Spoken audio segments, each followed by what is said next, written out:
All right, here we are. Khristi, thank you so much for just taking time out of your schedule just to sit down, have a conversation, and just kind of talk about your story and your journey. So thank you for being here. Well, thanks for inviting me. I love conversation, particularly with my sisters. Yes, I love it. So around here, we just take from the social media trend how it started versus how it's going. So we always start with the how it started part. So just kind of walk us through your story and just kind of introduce us to who you are. Yeah. Well, I am a Jersey girl. I always say that, but I'm a Jersey girl living in Pennsylvania that is trying to embrace Pennsylvania right now. But yes, originally from New Jersey, grew up there, was born in Brooklyn, grew up there. Skipping around, I grew up in the church, and really blessed by that. I think a lot of people would say that in a negative way, but that's the foundation of who I am. It's the reason why I do what I do, or I'm here. So I'm grateful for my beginnings. My parents were leaders in the church, and I have two siblings who are very involved in the church as well. So it started there for me. And then from there, for college, I went to Temple University in Philly. And then I went to Princeton Theological Seminary for my seminary degree, which feels like ages ago, back in 2005 to 2008. And I did ministry after. I did some nonprofit. Wasn't really sure about ordination or what that would look like and titles and things like. So I went on a little bit of a journey, got ordained, and then moved to California, Southern California, for a few years, and worked at Azusa Pacific University. And then after being there for about 4 years, moved back to the East Coast to DC, and was working as a chaplain at Georgetown University for a little while. Went back to New Jersey to help out at my church for a little while, and then I wound up in Pennsylvania. I've been here for this is going into my 4th year for Pennsylvania. So that's sort of like a little bit of my vocational, I want to say, / career background and how I wound up here in Pennsylvania. That's awesome. Yeah. So you're doing a lot of things right now. Like you're about to release a second book. What was a defining moment for you? So kind of along that journey, that kind of the timeline you just gave us, what was like a defining moment for you where you realized like, this is what I want to do and this is what I need to do because this is needed. Like, this is what I need to do in the world. It's funny because when people ask me, I have to sort of get out of this. When people ask me, tell us about yourself, you sort of go through your resume and your schooling. I never even talk about the author thing. People always wind up going back and being like, so when did you start writing? You're telling me about these other stuff that you do, which really didn't start till maybe 2016. I used to write and do blogging and articles and things like that. But the authoring, I always see that as my other life. And I have to start to change in my last year of my 30s. And so I think about going into my 40s, and I think about, it's not going to be about chasing career anymore. I really want to move into, sort of like, why am I here on this earth? And, what my vocation is going to be when I want to say to the Lord, like, this is what I did, this is what I did with what you gave me. That's really more what I want to do. So I'm starting to sort of get out of that. The authoring wasn't necessarily a defining moment. Actually, there were a few moments for me. But honestly, this one isn't really like a road to Damascus moment. Like, I'm looking for something super dramatic, but I just remember teaching Vacation Bible School at my church. I don't think it was 2016, maybe 2007. This is before I wrote Parable of Brown Girl. And it was a group of young Black girls, teenagers, and they always gave me not the seniors, they called it senior high, but it was always high school girls. And we did this, like, I had to do this worksheet. It was like a purpose sheet where you circled like your values. It listed all these values. It had you write down particular words. But anyway, at the end of the worksheet, you put it all together, and then you have like your sort of mission statement based off of what you filled out. So I filled it out with them, and mine was mainly about, being sort of like a follower of Christ, but making sure that I'm like living that out, and as far as like spreading the gospel. But it was like simultaneous with that was Black Girls, was working for, on, alongside and on behalf of Black girls. That was my first time seeing it written out. And I was like, it had followed me, just as a young Black woman, as a Black woman, period. It followed me, but I never saw it until I remember that moment on that just piece of paper. I saw it, and I was like, wow, that might be part of my mission statement, right? I think in the past it was always to spread the gospel of Jesus Christ, that's my mission, that. And it doesn't negate that. Doesn't mean that that's not true. It's all true. Yes. That was my first time seeing it and putting words to it and embracing it.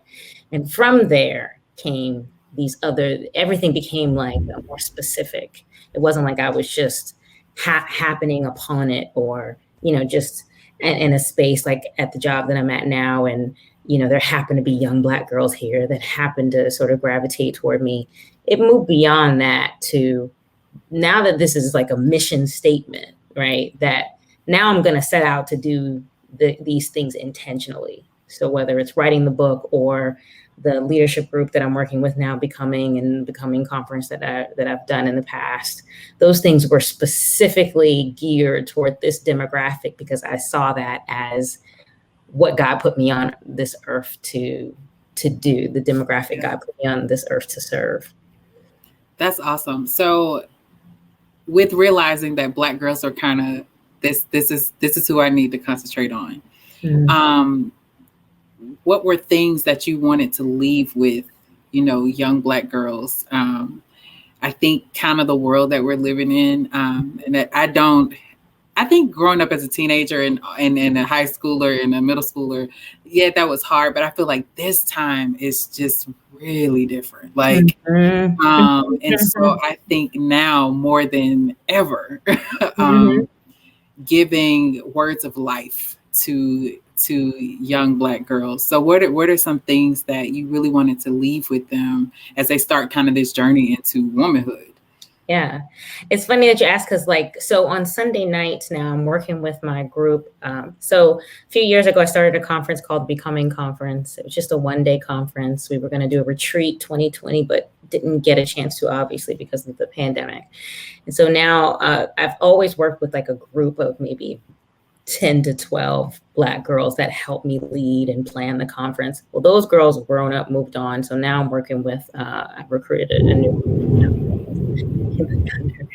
and so I'm working with them on Sunday evenings. We're only doing maybe 4 or 5 Sunday evenings where I'm working with them specifically on leadership. And then we're going to close with a retreat. So yesterday was our second or third group meeting. We were talking about just the different types of leadership that I write about in my new book specifically. But it was funny because one girl she said, I'm a strategic leader. I saw that she did the Clifton Strengths Finders and her top strength was strategic. We read a chapter on one of the girls that I wrote about that's a strategic leader.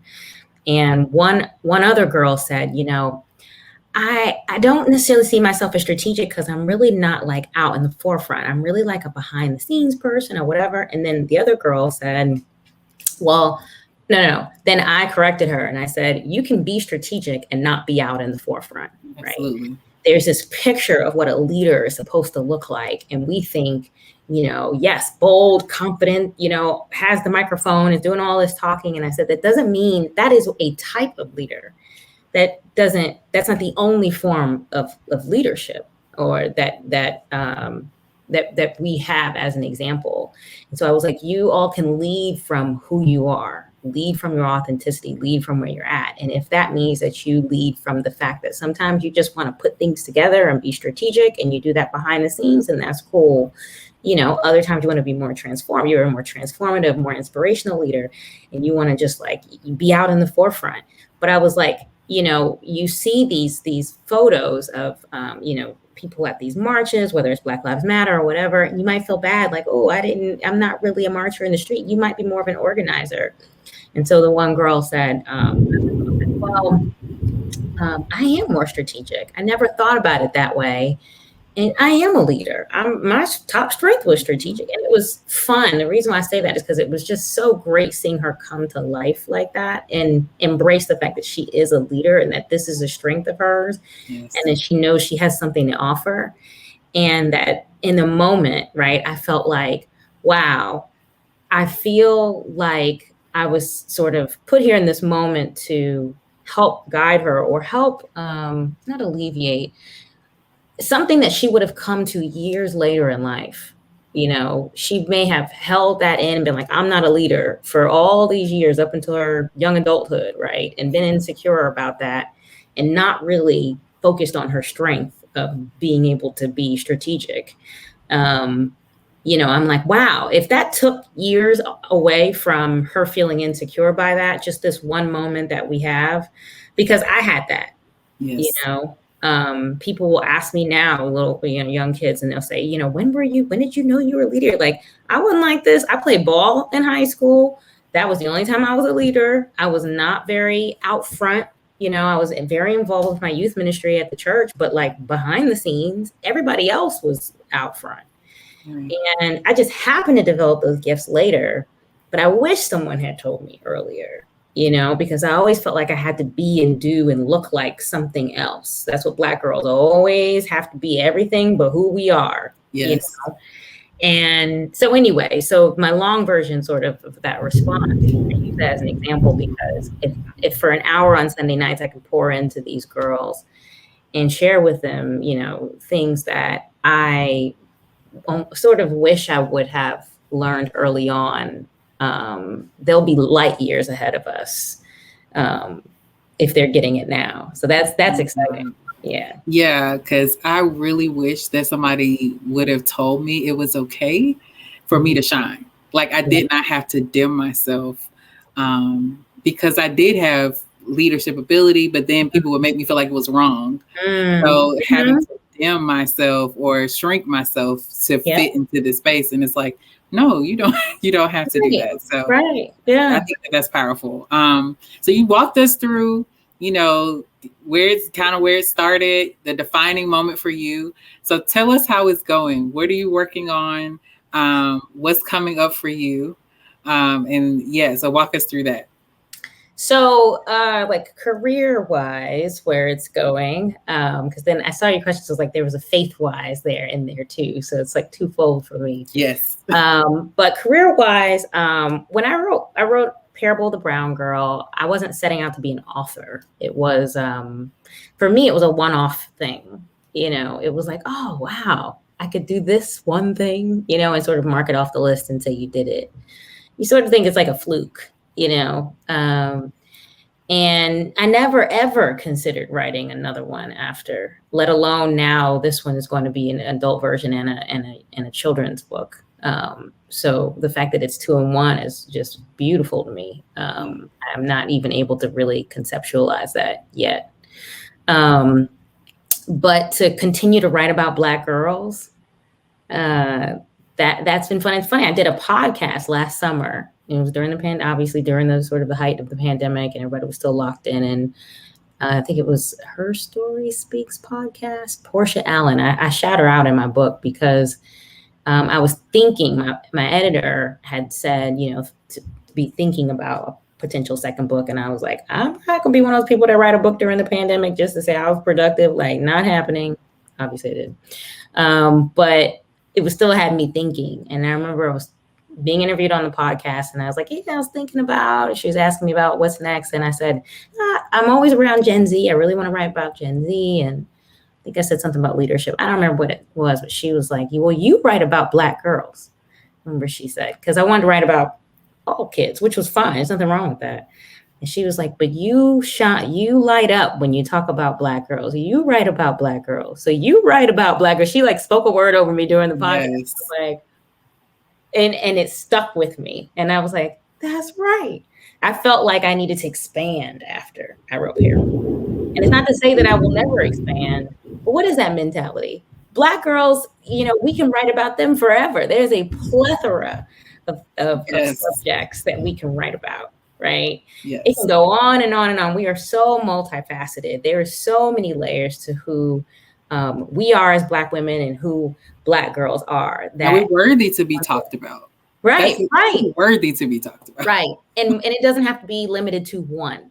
Right. Now, if I do write again and I happen to write about something else, it's just going to be because I happen to, not because I ran out of things to talk about. Or because I feel like I need to expand because it limits me. So I had to get out of that mentality. She really helped me with that. So the new book is called Unbossed, How Black Girls Are Leading the Way.